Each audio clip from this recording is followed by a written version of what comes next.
आम्ही पोलीस निरीक्षक लक्ष्मण केंद्रे पोलीस स्टेशन पाथरीकडून पाथरीमधील सर्व मुस्लिम बांधवांना बकरी ईदच्या शुभेच्छा देतो। तसेच आदरणीय श्री पंकज कुमावत सर पोलीस अधीक्षक परभणी यांनी दिलेल्या सूचनाप्रमाणे पाथरी शहरामध्ये कोणी गोवंश कत्तल करणार नाही, हत्या करणार नाही याबाबत सर्वांनी नोंद घ्यावी। तसेच कोणी कायदा सुव्यवस्था बिघडवणार नाही याबाबत सुद्धा सर्वांनी नोंद घ्यावी व कोणी कायदा सुव्यवस्था बिघडवल्यास कडक कारवाई केली जाईल याबाबत सर्वांना मी सूचना करतो।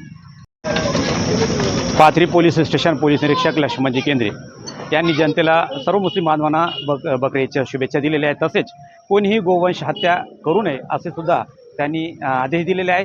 जसे की परभणी आपले पोलीस अधीक्षक कुमावत सर यांनी जे आदेश पारित केलेले आहे की गोवंश हत्याबंदी आहे आणि गोवंश हत्या कोणीही करू नये असं जर आढळून आल्यास त्यांच्यावर कडक कायदेशीर कारवाई करण्यात येईल असं सुद्धा पोलीस निरीक्षक लक्ष्मणजी केंद्रे यांनी सांगितलेले आहे। याची काळजी घ्यावी। आपण पाहता SKF न्यूज, सलमान सय्यद सोबत पाथरी।